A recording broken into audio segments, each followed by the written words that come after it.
With Greg Zeschuk from BioWare, and we're going to be talking about Knights of the Old Republic, the new Star Wars game that's coming to the Xbox this year. Tell us a little bit about what this game is about.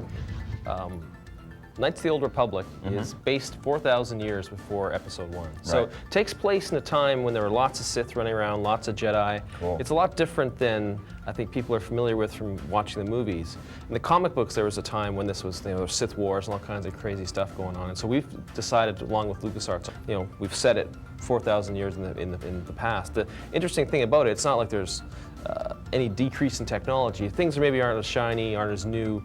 But back then, they still had space travel and lightsabers and all the cool stuff. None of the characters that we know are going to be in this. Is Yoda in this game? I guess he's too young for that. It's a different set of characters. I mean, there's going to be some familiar races and some familiar planets and locations, and that's one of the cool things about it too. We can take some familiar locations and kind of predate them. And what about the technology? I mean, the ships and stuff, are they going to look completely different from anything that we've seen, or is there going to be similarities there? There'll definitely be similarities. I think the issue of the faster than light travel is, even though it's 4,000 years before Episode 1, faster than light travel has been going on for 25,000 years. Wow. So it's like, it's kind of like if you compare today to the 70s. You can see how it inspired the technology of the current Star Wars movies. I mean, that's really our goal, is you can sort of look at our stuff and go, yeah, that looks Star Wars. Can you give us some of the details on some of the characters or some of the races that we're going to see in this game? I mean, there's some really, one of the cool things, one of the favorite things I think we're doing for me is that we've got some really cool droids. They're not just little service protocol droids with,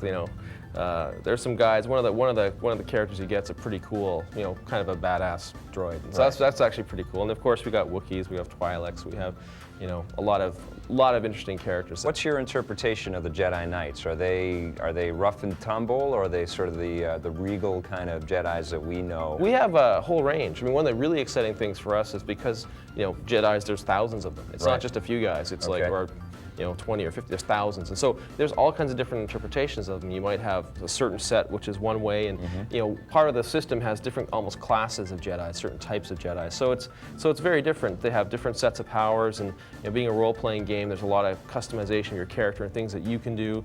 And there's always the ultimate battle with good and evil, dark and light. Knights of the Old Republic. When's it coming out? We're working for the end of this year. End of this year. Awesome.